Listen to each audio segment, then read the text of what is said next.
हमारा आज का क्लास है एमएस विंडोज, ठीक है। और हम लोग एमएस विंडोज से ऑलरेडी परिचित है। कंप्यूटर फंडामेंटल में हम लोग इसके बारे में सीखे कि एमएस विंडोज एक ग्राफिकल यूजर ऑपरेटिंग सिस्टम है, ठीक है।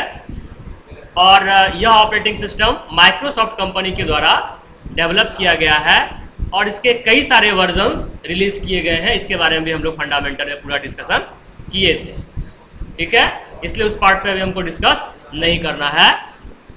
नेक्स्ट है कंपोनेंट ऑफ विंडोज, ठीक है। ये भी हम लोग को पता है क्योंकि डेमो क्लास में हम लोग जब कंप्यूटर का बेसिक हम लोग सिखा रहे थे उस समय में हम बताए होंगे तुम लोग को कि कंप्यूटर जब ओपन होता है, स्टार्ट होता है, तो सबसे पहले जो स्क्रीन आता है उसी का नाम होता है डेस्कटॉप विंडो, जिसके ऊपर माई कंप्यूटर या this PC recycle bin icon होता है, एक माउस पॉइंटर, एक शेप होता है एरो शेप जिसको हम लोग माउस पॉइंटर कहते हैं, टास्क बार, नीचे में एक लाइन होता है जहां पर स्टार्ट बटन वगैरह होता है उसको टास्क बार कहा जाता है। डेस्कटॉप विंडो पर जो भी शॉर्टकट्स होता है उसे आइकन कहते हैं। उसमें दो आइकन जो है वो जनरल आइकन है, लगभग हर कंप्यूटर पे होता है। माई कंप्यूटर जिसको कि विंडोज 10 में दिस पीसी के नाम से दिया गया है, और रिसाइकल बिन। ये भी पता है कि दिस पीसी का क्या काम है, उसके अंदर क्या होता है, और रिसाइकल बिन का क्या काम है, उसके अंदर क्या होता है, ठीक है। इसलिए हम लोग बिल्कुल भी शॉर्ट में हम लोग पढ़ के आगे बढ़ रहे हैं। विंडो, अब इसके अलावे जो भी कंप्यूटर का एप्लीकेशन हम लोग यूज करते हैं वो एप्लीकेशन जिस शेप के ऊपर आता है, जिस ऑब्जेक्ट के ऊपर आता है, उसी ऑब्जेक्ट का नाम है विंडो, ठीक है। जैसे अगर हम दिस पीसी को ओपन करते हैं या माई कंप्यूटर को ओपन करते हैं तो एक विंडो खुलता है, उस विंडो का नाम होता है कंप्यूटर विंडो।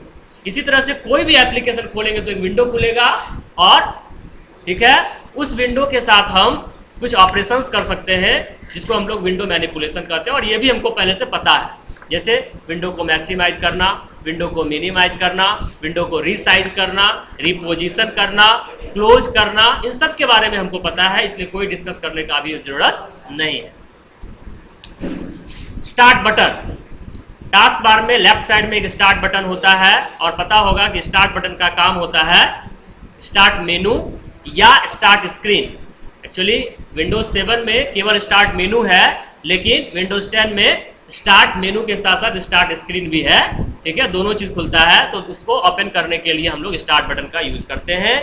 और जब वो मेनू खुलता है तो उस मेनू में वैसे तो बहुत सारा ऑप्शन तुमको दिखाई पड़ता है, काफी बड़ा मेनू होता है, लेकिन उस मेनू में अगर देखा जाए, अभी तुम्हारे पास जो नोट दिखाई पड़ रहा है यह नोट विंडोज 7 के अनुसार है बना हुआ, ठीक है, जिसमें बोल रहा है कंट्रोल पैनल।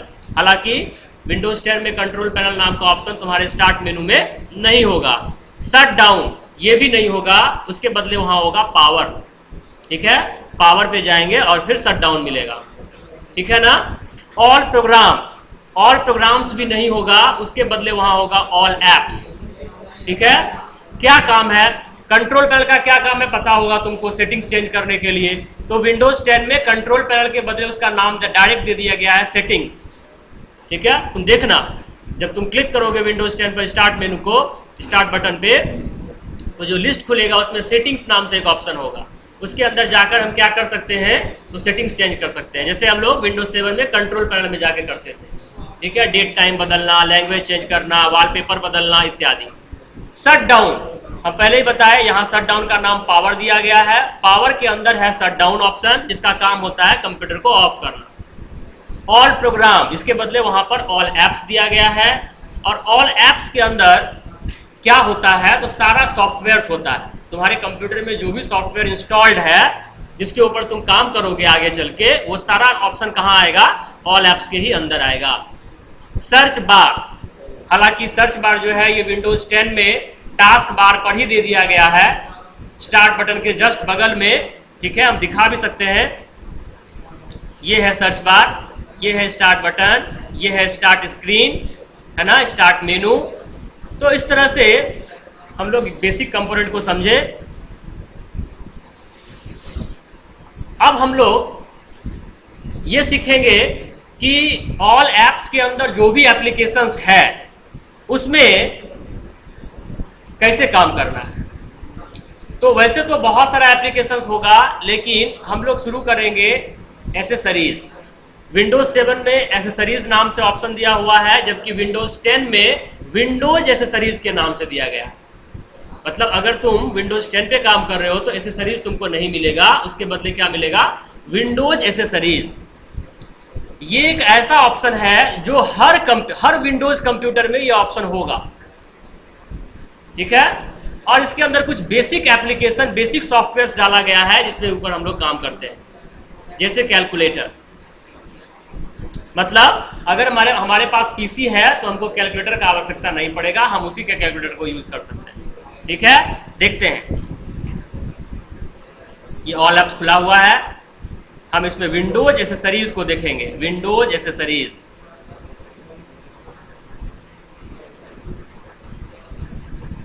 ये रहा विंडोज एसेसरीज। इसके अंदर हम क्लिक करेंगे तो हमारा कैलकुलेटर मिलेगा।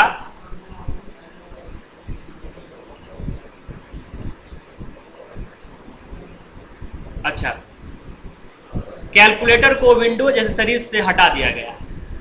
इसमें विंडोज 10 में, विंडोज 7 में वो उसी के अंदर है, लेकिन यहां पर उसको वहां से हटा दिया गया है। तो उस पार्ट को हम लोग छोड़ के आगे बढ़ते हैं। दूसरा पार्ट है पेंट, ठीक है।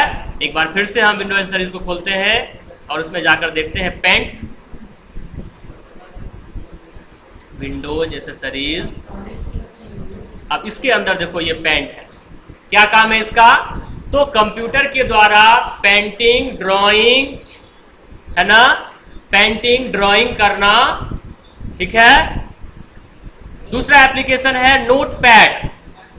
नोटपैड का काम पहले से तुम लोग को पता होगा, right click new, text document जो बनाते होगे उसमें फाइल जो बनता है वो नोटपैड वही बनता है, ठीक है। तो नोटपैड का काम होता है किसी भी अपने टेक्स्ट को टाइप करके सेव करना और फ्यूचर में उसका यूज करना, ठीक है। इसके बाद क्या ऑप्शन दिया हुआ है, वर्ड पैड, ठीक है। नोटपैड में हम लोग रफली टाइप करते हैं किसी चीज को, लेकिन अगर हम ये चाहते हैं कि हम जो कुछ भी टाइप कर रहे हैं वो बिल्कुल फॉर्मेटेड हो, बिल्कुल एक डिजाइन के साथ हो, मल्टीपल कलर के साथ हो, तो वैसे सिचुएशंस में हम एडवांस टेक्स्ट एडिटर का यूज करते हैं जिसका नाम है वर्ड पैड। क्लियर है यहां तक। इसके बाद क्या है हमारा, कमांड प्रॉम्प्ट। एमएस डॉस का बेसिक ऑपरेशन तुम लोग काम किए होगे, सीएमडी टाइप करते होगे तो कमांड विंडो खुलता होगा, ठीक है ना। उसी तरह से विंडोज एसेसरीज में भी हम देख लेते हैं, क्योंकि ये विंडोज 7 का नोट है, नहीं दिया गया है, ठीक है। तो यहां पर ये चीज नहीं है। फिर है रन, ठीक है। रन भी ऑप्शन यहां से हटा दिया गया है विंडोज 10 से। ये जो नोट है ये विंडोज 7 के आधार पे नोट बनाया गया है। तो बेसिकली हम लोग विंडो एसेसरीज के अंदर किस किस चीज पे काम करेंगे, तो नोटपैड, वर्ड पैड और पेंट, ठीक है। इसी 3 एप्लीकेशन पे हम लोग को काम करना है। तो हम लोग शुरू करते हैं नोटपैड, ठीक है। सबसे पहले इंट्रोडक्शन ऑफ नोटपैड। क्या है नोटपैड? नोटपैड एक टेक्स्ट एडिटर है जिस पर हम अपने टेक्स्ट को, अपने शब्द को, अपने वाक्य को, सेंटेंस को टाइप करके उसको फिर सेव कर सकते हैं और फ्यूचर में उसका हम यूज कर सकते हैं, उसके अंदर चेंजिंग भी कर सकते हैं। अब एक इंपॉर्टेंट पॉइंट है, the file extension of text file या नोटपैड इज .txt। ये होता क्या है, फाइल एक्सटेंशन का मतलब क्या होता है, ये समझना है। कंप्यूटर में जो भी फाइल क्रिएट होता है उसका 2 प्रॉपर्टी, हालांकि बहुत सारा प्रॉपर्टी होता है लेकिन मुख्य रूप से 2 प्रॉपर्टी होता है, एक फाइल का नाम और दूसरा फाइल का टाइप। हर अलग अलग एप्लीकेशन में जो टाइप होता है उसका वो अलग अलग होता है। इसको हम एक एग्जांपल से तुमको देकर के हम समझाना चाहेंगे। जैसे हर परिवार में जितने भी फैमिली मेंबर्स होते हैं उन सबका नाम अलग अलग होता है, लेकिन उन सबका टाइटल एक होता है। जैसे लालू यादव का अगर परिवार देखा जाए तो लालू यादव, तेज प्रताप यादव, तेजस्वी यादव, है ना। उसी प्रकार से किसी एक एप्लीकेशन में जो भी हम फाइल्स बनाते हैं उसका नाम तो अलग अलग होता है लेकिन उसका टाइप सेम होता है। और नोटपैड में क्या होता है, उसका टाइप .txt, टेक्निकल नाम है उसका फाइल एक्सटेंशन, उसका मतलब हुआ फाइल का टाइप। कोई प्रॉब्लम? अब हम लोग नोटपैड पे काम करना चाहते हैं तो नोटपैड को स्टार्ट कैसे करेंगे? ठीक है, पहले हम लोग शॉर्टकट के द्वारा राइट क्लिक न्यू करके हम लोग बनाते थे, ठीक है, लेकिन अब हम लोग क्या करेंगे, ऑल एप्स में जाकर हम लोग कहां जाएंगे, विंडो एसेसरीज में, क्योंकि अभी तुरंत हम बताए कि विंडो एसेसरीज में तुम्हारा नोटपैड नाम का टूल है, तो हम जाकर के उसको खोजेंगे और जब मिल जाएगा तो हम उसके ऊपर क्लिक करके उसको स्टार्ट। यही विंडो जो है हमारा ये नोटपैड विंडो है। अब इस नोटपैड विंडो के कंपोनेंट्स को हम समझेंगे, क्या है उसका, क्या काम है, क्या नाम है। तो सबसे ऊपर जो सेक्शन है ये वाला सेक्शन, इस सेक्शन का यहां से लेकर यहां तक, इस सेक्शन का नाम है टाइटल बार। किसी भी विंडो में सबसे टॉप लेवल पर टाइटल बार होता है। इसमें ये जो डायरी सामान दिखाई पड़ रहा है ये है नोटपैड का लोगो। कोई भी कंपनी का लोगो होता है तो ये नोटपैड का लोगो हुआ। उसके बगल में लिखा हुआ है अनटाइटल्ड, ये है इस फाइल का नाम। क्योंकि अभी कोई फाइल हम बनाए ही नहीं है तो इसका नाम है अनटाइटल्ड। जब हम इसको बनाकर सेव कर देंगे तो इसका एक नाम होगा और वो नाम यहां पर आ जाएगा। कब? जब हम इसको किसी नाम से सेव कर देंगे तब। बगल में है नोटपैड, मतलब फाइल का एप्लीकेशन नाम। ये कौन सा एप्लीकेशन है? तो नोटपैड एप्लीकेशन है। और राइट साइड में तो पता ही होगा, मिनिमाइज, मैक्सिमाइज और क्लोज बटन है। इसका क्या काम है पता होगा। उसके नीचे वाले सेक्शन में जो है इसको कहते हैं मेनू बार। यहां से लेके यहां तक ये मेनू बार है ना। और इस मेनू बार में जब हम किसी एक मेनू पर क्लिक करेंगे तो बहुत सारा ऑप्शंस आएगा। सेम उसी तरह से जैसे हम किसी रेस्टोरेंट में जाते हैं, किसी होटल में जाते हैं तो हम मेनू कार्ड मांगते हैं और मेनू कार्ड में लॉट्स ऑफ, बहुत सारा ऑप्शंस होता है जिसमें से हम किसी एक ऑप्शन को या दो ऑप्शन को चूज करते हैं, है ना, कि हमको ये चीज चाहिए। उसी तरह से यहां भी मेनू में बहुत सारा ऑप्शन है और इसमें से हम किसी एक ऑप्शन को चूज कर सकते हैं। हर ऑप्शन का अलग अलग काम है, ठीक है, कोई प्रॉब्लम। एडिट मेनू में अलग सारा ऑप्शन है, फॉर्मेट मेनू में अलग सारा ऑप्शन है, व्यू में एक ऑप्शन है, हेल्प में दो ऑप्शन है। हम लोग बारी बारी से इसके अलग अलग ऑप्शंस को पढ़ेंगे, इसका क्या काम। उसके नीचे का जो एरिया है वो हमारा टेक्स्ट एरिया है, जहां पर हम कुछ टाइप कर सकते हैं। और एक ब्लिंकिंग कर्सर जो दिखाई पड़ रहा है वो ये इंडिकेट करता है कि हमारा टाइपिंग जो होगा वहीं पर होगा। मतलब अभी हम बिल्कुल स्टार्ट लाइन पर हैं और हम जब जो कुछ भी टाइप करेंगे वो वहां पर टाइप हो जाएगा। अगर हम इसको यहां पर चेंज करके यहां ले आए हैं तो अब हम जो कुछ भी टाइप करेंगे वो टाइप वहां होगा। मतलब कर्सर जहां है टाइप वहीं होगा। ये सब तुमको पहले भी बता दिया गया है। यहां तक कोई दिक्कत? अब समझने वाला कुछ चीज है। जैसे तुम यहां देखो, राइट साइड में एक ऊपर पर एरो है, एक नीचे में एरो है। इसको कहते हैं स्क्रॉल बार। हालांकि अभी ये स्क्रॉल बार इनएक्टिव है, इसमें कहीं पर हम कुछ करेंगे कुछ नहीं होगा। क्योंकि स्क्रॉल बार का काम होता है कि जब हमारा डॉक्यूमेंट, फाइल का जो कंटेंट है वो अधिक हो और विंडो का साइज उससे छोटा हो, ठीक है, तो स्क्रॉल बार अपीयर होता है, जिससे कि हम अपने स्क्रॉल बार को up down left right move करके अपने कंटेंट को देख पाए। अभी हमारा सिचुएशन जस्ट उल्टा है। हमारा विंडो का साइज बड़ा है लेकिन कंटेंट सिर्फ एक वर्ड लिखा हुआ है, तो स्क्रॉल बार का कोई मतलब नहीं बनता है। अगर हम यहां पर और भी कुछ टाइप करें, ठीक है ना, तो इस तरह से जब हम टाइप करते हुए जाएंगे, हमको बहुत सारा टाइपिंग करना पड़ेगा। अभी हम टाइप करने से बचने के लिए कॉपी पेस्ट कर देते हैं ताकि हम जल्दी से जल्दी नीचे पर पहुंच जाए। अब तुम देखो, जब ये डॉक्यूमेंट में बहुत कुछ टाइप हो गया और विंडो का साइज कम पड़ने लगा, उसके कंटेंट का साइज अधिक हो गया, तब देखो ये स्क्रॉल बार तुम्हारा ये एक्टिव हो गया। अब तुम इस स्क्रॉल बार को इस तरह से ऊपर नीचे करके अपने बचे हुए कंटेंट को देख सकते हो, ठीक है। ये हुआ वर्टिकल स्क्रॉल बार, ठीक है। एक और चीज तुम ध्यान दिए होगे कि जब हम टाइप किए तो ये विंडो जब खत्म लास्ट हुआ तो लाइन अपने आप चेंज कर लिया, हमने इंटर नहीं दबाया। हम ये सीखे हैं कि लाइन चेंज करने के लिए इंटर दबाया जाता है, लेकिन हमने इंटर नहीं दबाया, हम टाइप करते गए और लाइन अपने आप चेंज हो गया। इसका कारण ये है कि हमारे व्यू मेनू में, फॉर्मेट मेनू में एक ऑप्शन है वर्ड रैप। ये वर्ड रैप जब एक्टिव होगा तो अपने आप लाइन चेंज होगा जब वो विंडो का लास्ट कॉर्नर पे पहुंच जाएगा तब। अगर हम इसको इनएक्टिव कर दें तो तुम देखो वर्टिकल स्क्रॉल बार गायब हो गया है, हॉरिजॉन्टल स्क्रॉल बार सामने आ गया। मतलब अब जो है हम चूंकि लाइन चेंज तो किए नहीं थे तो वो सिंगल लाइन में ही टाइप होते चला गया। कोई दिक्कत? तो वर्ड रैप का क्या काम होता है? वर्ड रैप का काम होता है ऑटोमेटिक मल्टीपल लाइन को वो अपने आप एक्टिव कर देता है। ठीक है? अगर हम यहां पर जैसे लाइन चेंज हो गया तो यहां हम इंटर दबाए, लेकिन यहां जो लाइन चेंज हुआ उसमें हम इंटर नहीं दबाए, क्योंकि हम वर्ड रैप को एक्टिव किए हुए हैं इसीलिए वैसा हुआ है। हम इनएक्टिव कर देते हैं, वो लाइन वहां से चेंज नहीं होती।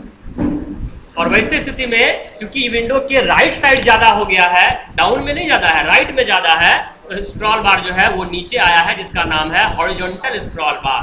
अब हम इसको यहां पर इस तरह से मूव करके अपने बचे हुए कंटेंट को, तो प्रॉब्लम।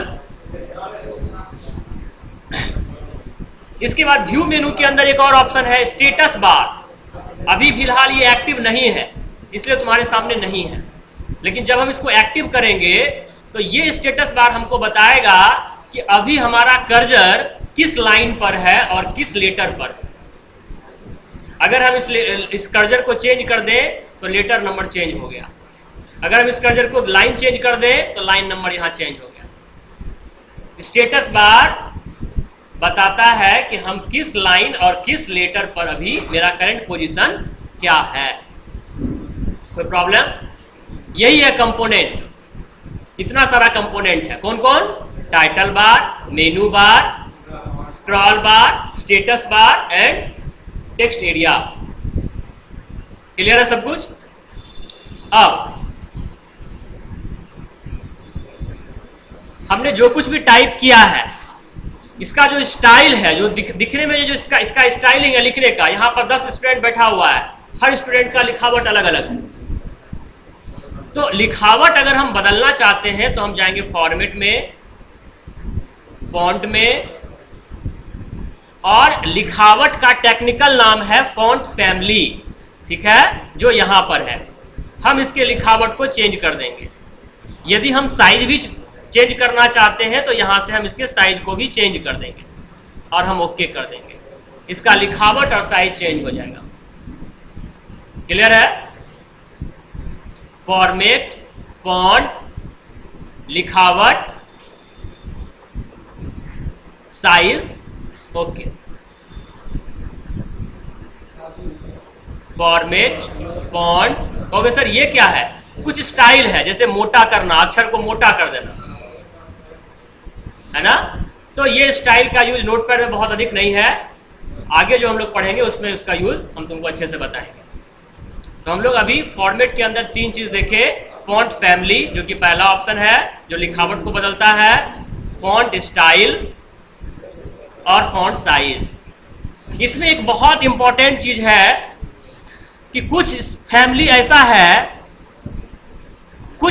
ऐसा है जिसमें स्मॉल लेटर नहीं होता।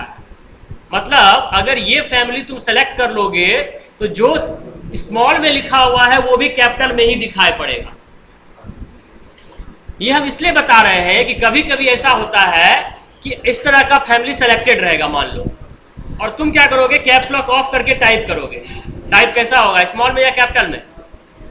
कैपिटल में ही होगा। तुम्हारे दिमाग में आएगा कि मेरा कैप्स लॉक काम नहीं कर रहा है, कीबोर्ड खराब हो गया है, लेकिन ऐसा बात नहीं है। तुम्हारा फैमिली जो है वो अलग है, वहां कैपिटल लेटर ही सपोर्ट करेगा। हम फैमिली को चेंज कर देंगे वैसे स्थिति में, और हम देखेंगे कि क्या मेरा लेटर चेंज हो रहा है या नहीं। यहां तक क्लियर है? तो फॉर्मेट के अंदर हम लोग सीख लिए क्या है। अब हम लोग एडिट में जाते हैं। ठीक है? देखो एडिट मेनू पे जब हम जाते हैं तो कुछ ऑप्शन एक्टिव है और कुछ ऑप्शन इनएक्टिव है। कैसे समझेंगे एक्टिव है इनएक्टिव है? तो जो डीम दिख रहा है वो इनएक्टिव है, और जो बिल्कुल बोल्ड में दिखाई पड़ रहा है, ब्राइट है, वो है एक्टिव। क्यों है वो इनएक्टिव? ये इनएक्टिव क्यों है? इसीलिए है क्योंकि अभी इसका यूज हम नहीं कर सकते। जैसे कभी कभी किसी रेस्टोरेंट में जाओगे तो कुछ आइटम सुबह में बनता है, तो उसको तुम शाम में ऑर्डर करोगे तो वो नहीं मिलेगा। उसी तरह से मतलब है, वो काम करेगा लेकिन अभी नहीं करेगा। वही उसी तरह से यहां भी है, कुछ ऑप्शन ऐसा है जो अभी काम नहीं करेगा, आगे जाके काम करेगा। ठीक है, कब करेगा दिखाते हैं।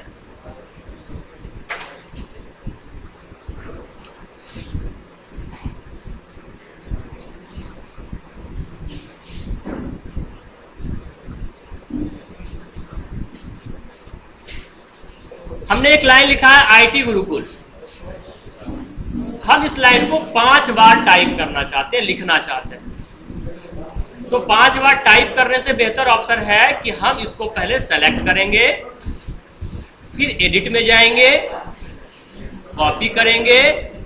अब कॉपी एक्टिव हो गया, ठीक है ना। अब हमको कहां पेस्ट करना है? एक ही लाइन में या अलग लाइन में? अलग लाइन में करना है तो इंटर दबा के लाइन चेंज कर लेंगे, एडिट में जाएंगे और पेस्ट में जाएंगे।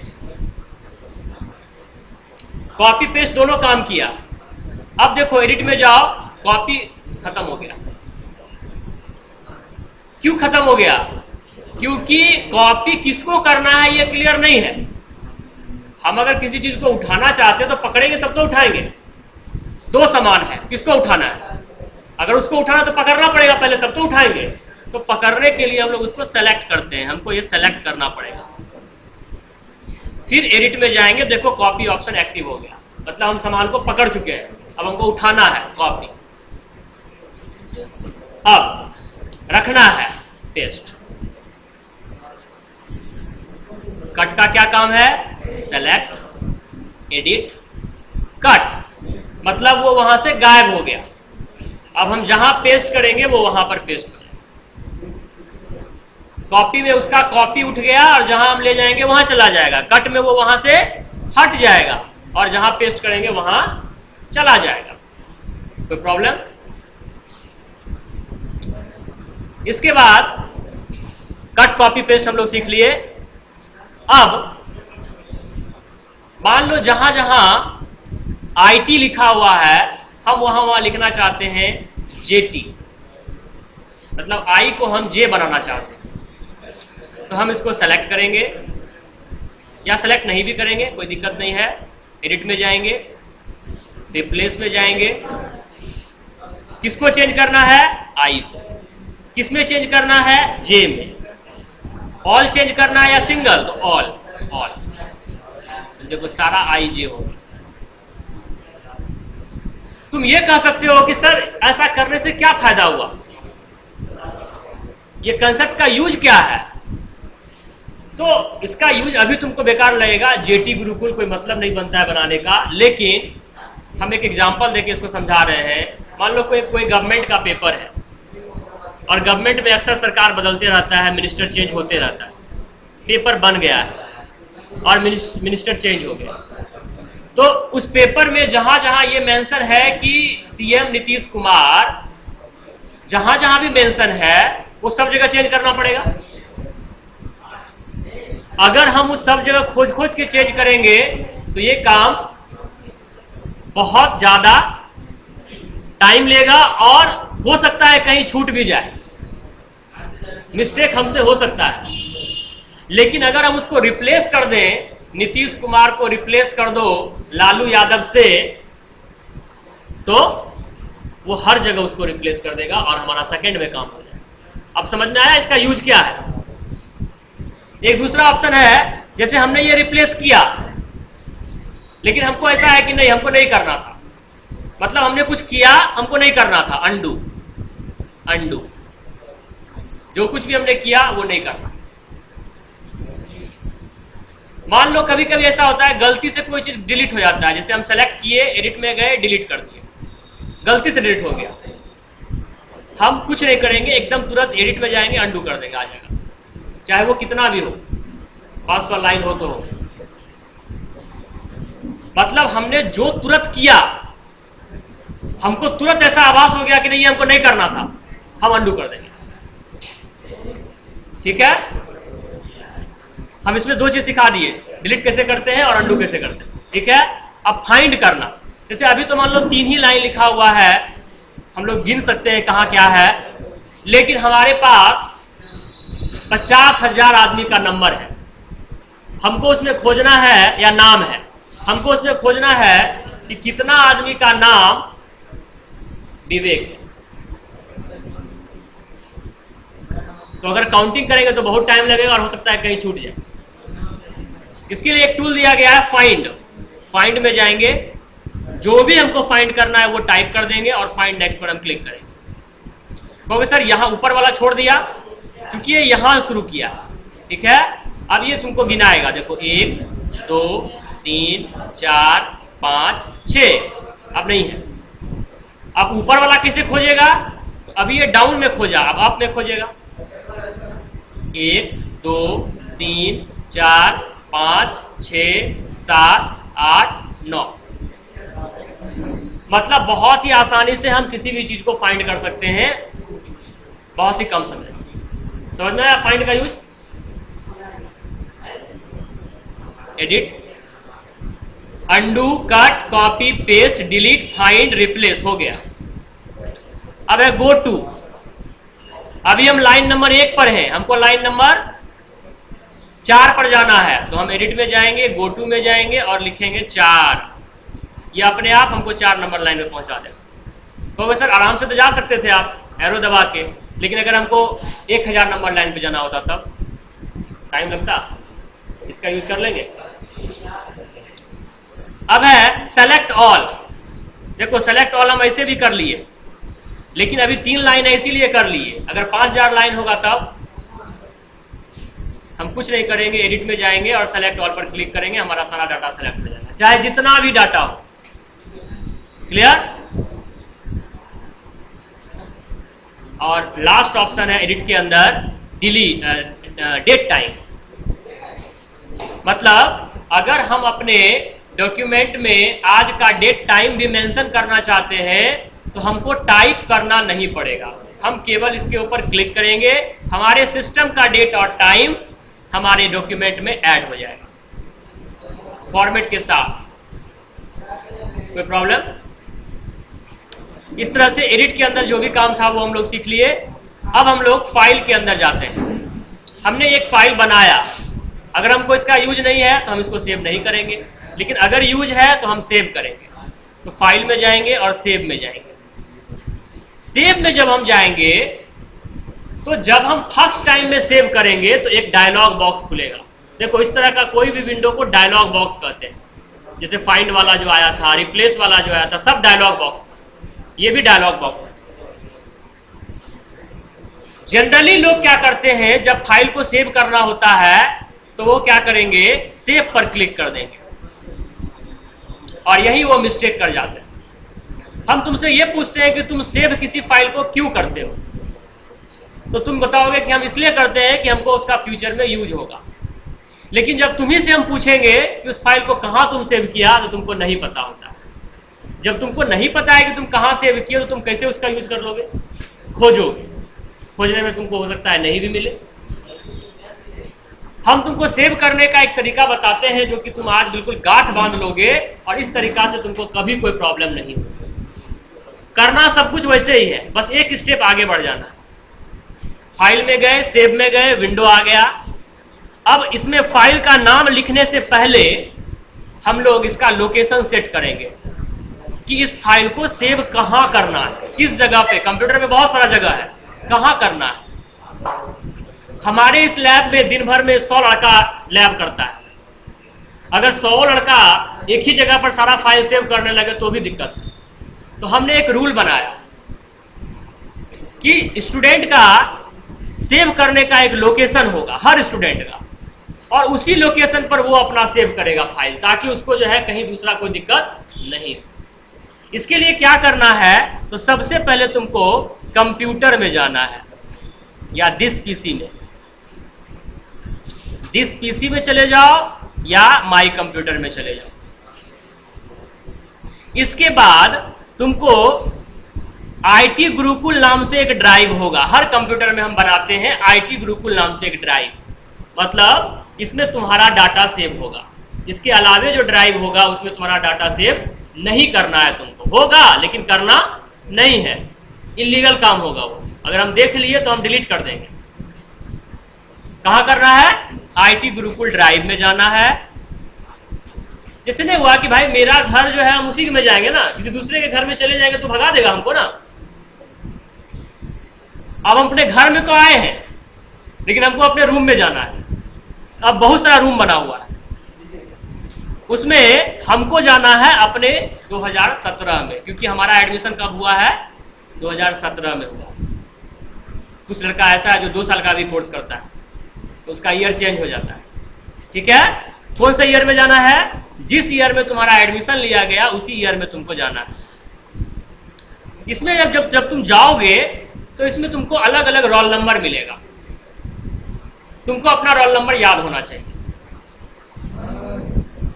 या तो रोल नंबर मिल जाएगा, और अगर फर्स्ट टाइम है नहीं है तो कुछ नहीं करना है, न्यू फोल्डर पर क्लिक कर देना है, एक फोल्डर बन जाएगा और अपना उसमें रोल नंबर टाइप कर देना है।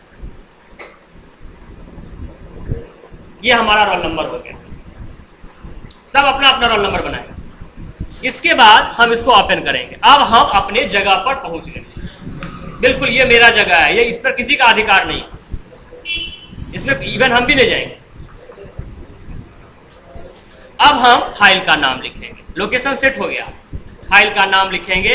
नॉर्मली क्या होता है कि फाइल नेम देने में लोग क्या करते हैं, 1 2 3 ABCD, अपना नाम, कुत्ता बिल्ली, देखो दो, कोई प्रॉब्लम नहीं है, कोई रिस्ट्रिक्शन नहीं है कि आप मत दो। लेकिन इससे क्या होगा कि अगर हम वैसा नाम देंगे जिससे कुछ समझ में नहीं आएगा, तो बाद में अगर हम 5 फाइल को सेव करके रखेंगे तो हमको पता नहीं चलेगा किस फाइल में क्या है। अगर हम थोड़ा सा ध्यान दे दें, थोड़ा सा यहां पर रुक करके सोच लें कि भाई मेरा जो ये फाइल है ये कैसा फाइल है, इसमें क्या है मेरा डेटा, और उसके आधार पर अगर उसका नाम दे दे तो हमको फिर एक एक फाइल देखना नहीं पड़ेगा। हम ऊपर देखकर ही समझ जाएंगे कि इस फाइल में मेरा ये है।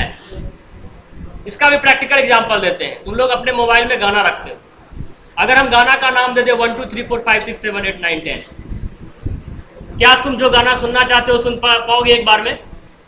क्या तुमको पता है 1 नंबर में कौन गाना है? तुमको बजा बजा के देखना पड़ेगा। लेकिन तुम क्या करते हो, जो गाना का बोल होता है वो बोल से तुम सेव करते हो। उससे क्या होता है कि सिर्फ ऊपर से देख करके तुम उस गाना को बजा देते हो। ऐसा होता है या नहीं होता है? तो वहां अगर ऐसा सिस्टम है तो यहां फिर क्यों नहीं? तो वैसे इसका नाम क्या देंगे? क्योंकि इस फाइल का कोई मतलब नहीं है तो हम इसका नाम सैंपल देंगे। तुम लोग को हम ऐसा कहते हैं कि तुम लोग जो असाइनमेंट बनाओगे उसका सेव करने का नाम देना असाइनमेंट और उसका नंबर। जैसे पहला असाइनमेंट है तो असाइनमेंट 1, दूसरा है तो असाइनमेंट 2, तीसरा है तो असाइनमेंट 3। इससे क्या होगा कि सिर्फ असाइनमेंट के द्वारा तुमको पता चल जाएगा कौन सा नंबर में मेरा क्या है, नहीं चल जाएगा पता। तो फाइल का नाम क्या देना है? असाइनमेंट, और फाइल असाइनमेंट का नंबर 1 2 3 ऐसे करके आगे बढ़ते जाना है जहां तक जाएगा, क्योंकि अभी तुम नाम नहीं सोच पाओगे क्या नाम देना चाहिए। धीरे धीरे तुम दिमाग लगाओगे, अपने तुम्हारा सेंस बढ़ेगा और तुम सोचने लगोगे क्या नाम देना है। अब देखो ये sample.txt यहां आ गया। देखो तो हम बोले थे ना कि इसका नाम अनटाइटल्ड है क्योंकि हम इसको सेव नहीं किए। हम जैसे इसको सेव करेंगे इसका नाम जिस नाम से हम बनाएंगे वो नाम हो जाएगा। अब हम इसको क्लोज कर देते हैं। अब तो ये चला गया, हमने सेव किया था, अब हमको निकालना है। हमको निकालने में 1 सेकेंड का भी समय नहीं लगेगा। तुम देख लो, कंप्यूटर में गए, आईटी गुरुकुल में गए, 2017 में गए, अपने रोल नंबर में गए, और ये मेरा फाइल रहा। क्यों? क्योंकि हमने लोकेशन सेट किया था। अगर लोकेशन सेट नहीं किया होता तो हम वो काम नहीं करते। अब इसी फाइल में हम कुछ चेंजिंग करते हैं और अब हम इसको सेव करते हैं। डायलॉग बॉक्स नहीं आया क्योंकि वो फाइल पहले से सेव था। सेव करने से क्या हुआ, ये जो लाइन जो हम जोड़े उसको वो उसमें ऐड कर दिया। अब अगर हम क्लोज भी कर देंगे यहां पर इसको, तो ये लोहिया नगर उसमें ऐड रहेगा। लेकिन अगर हम ये करें कि बेगूसराय लिख दें, सेव बिना किए हुए अगर हम क्लोज कर दें और इसको नो कर दें, तो हम फिर से जब खोलेंगे तो बेगूसराय नहीं आएगा,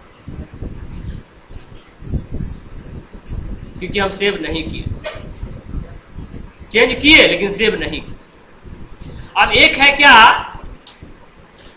कि फाइल में हम चेंजिंग करना है, लेकिन इसको किसी दूसरे फाइल में सेव करना है, इसी फाइल में हमको सेव नहीं करना है, तो हम करते हैं सेव एज।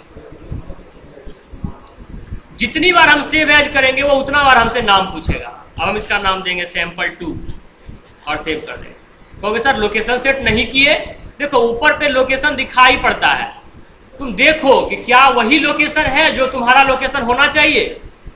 अगर वही है तो फिर क्यों सेट करेंगे, अगर नहीं है तो उसको हम सेट करेंगे, ठीक है। सेव। अब हम क्लोज करेंगे, दो फाइल बनेगा, एक सैंपल और एक sample2। सैंपल के अंदर बेगूसराय नहीं होगा, sample2 के अंदर बेगूसराय होगा। सेव एज में अंतर समझ में आया, दोनों में क्या अंतर है। अब कहोगे सर ये सेव एज हम क्यों किए, हम इसको कॉपी पेस्ट भी तो कर सकते थे चेंज करने के बाद। अब तुमको एक एग्जांपल देते हैं, मान लो कंप्यूटर में एक फॉर्म बना हुआ है, ठीक है, उसके अंदर हम सारे स्टूडेंट्स को बोले कि तुम लोग अपना डिटेल भरो। अगर ऐसा हो कि फॉर्म सैंपल के नाम से बना हुआ है, मान लो एग्जांपल के रूप में हम दिखाते हैं, इसमें स्टूडेंट आई अपना नाम लिखी और इसको सेव कर दी, मान लो फॉर एग्जांपल के रूप में इसको सेव कर दी। अब ये आई, ये इस नाम को मिटा दी और अपना नाम लिखी और फिर इसको सेव कर दी। फिर नेक्स्ट स्टूडेंट आई, इसमें अपना नाम चेंज कर दी और इसको सेव कर दी। हम पूछे कि क्या सब लोग सेव कर दिए, तो हाँ सर सेव कर दिए, ठीक है दिखाओ। तो जब तुम इसको खोलोगे तो सिर्फ चंदा का नाम दिखाई पड़ेगा, बाकी कोई नहीं दिखाई पड़ेगा, क्योंकि वो अपडेट होते चला गया। मिटा के हम सेव करते चले गए, लेकिन यही हम अगर ऐसा कर दें कि हम यहां पर नाम टाइप करके हम सेव एज करें और उसको एक नाम दे दें, फिर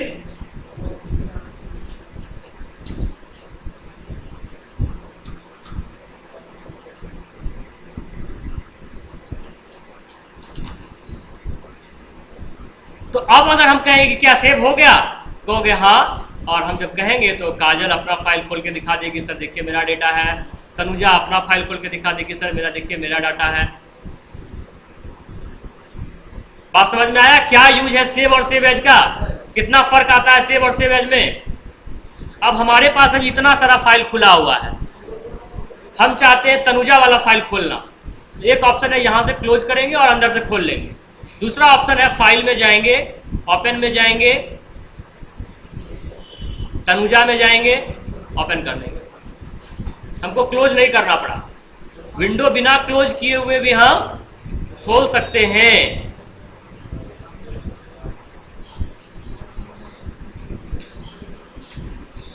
न्यू का काम है एक नया डॉक्यूमेंट खोलना, न्यू डॉक्यूमेंट फ्रेश,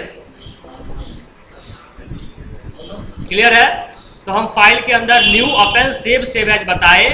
प्रिंट वाला ऑप्शन हम यहां नहीं बताते हैं, क्योंकि नोट पैड में प्रिंट करने का कोई मतलब नहीं बनता है, क्योंकि ये रफ वर्क है, ठीक है ना। कभी भी प्रिंटिंग का काम करना हो तो नोट पैड में तुम टाइप मत करना, उसके लिए आगे हम तुमको पढ़ाएंगे वर्ड पैड, MS वर्ड, उसका यूज करोगे। रफली टाइप करना है तो तुम इसको कर सकते हो। और लास्ट ऑप्शन है एग्जिट, मतलब इस विंडो को बंद करना। तो इस तरह से आज हम लोग नोट पैड के सारे इंट्रोडक्शन, कंपोनेंट्स, ऑपरेशन सीखे। नेक्स्ट क्लास में हम लोग इसका लैब करेंगे। तो लैब कैसे करेंगे, लैब करने का क्या तरीका होगा। तुम्हारे पास जो नोट दिया गया है, असाइनमेंट दिया गया है, उसमें तुमको पेज नंबर 18 नोटपैड का असाइनमेंट जो है वो ओपन करना है, खोल लेना है। इसके बाद नोटपैड स्टार्ट करके टाइप करना है, टाइप करके उसको सेव कर देना है असाइनमेंट 1 के नाम से। फिर फाइल में जाना है, न्यू खोलना है और नीचे वाला कंटेंट को टाइप करना है। नीचे वाले कंटेंट में वर्ड रैप एक्टिव रखना है, मतलब जब लाइन खत्म होगा तो लाइन अपने आप चेंज होना चाहिए। यहां ऐसा सिस्टम किया गया है। वर्ड रैप को एक्टिव रखना है। इंटर का यूज पैराग्राफ में नहीं करना है। एसटीएस के बाद तो इंटर दबाना है, लेकिन पैराग्राफ में नहीं दबाना है। बीसीएसएम में दबाना है, लेकिन पैराग्राफ में नहीं दबाना है, वो ऑटोमेटिक लाइन चेंज करेगा। फिर उसको सेव करना है किस नाम से? असाइनमेंट 2 के नाम से। कहां सेव करना है? अपने फोल्डर में। तुम्हारा फोल्डर कहां होगा? 2017 में। 2017 कहां होगा? आईटी गुरुकुल ड्राइव के अंदर। आईटी गुरुकुल ड्राइव कहां होगा? दिस पीसी के अंदर। कोई प्रॉब्लम? Thank you.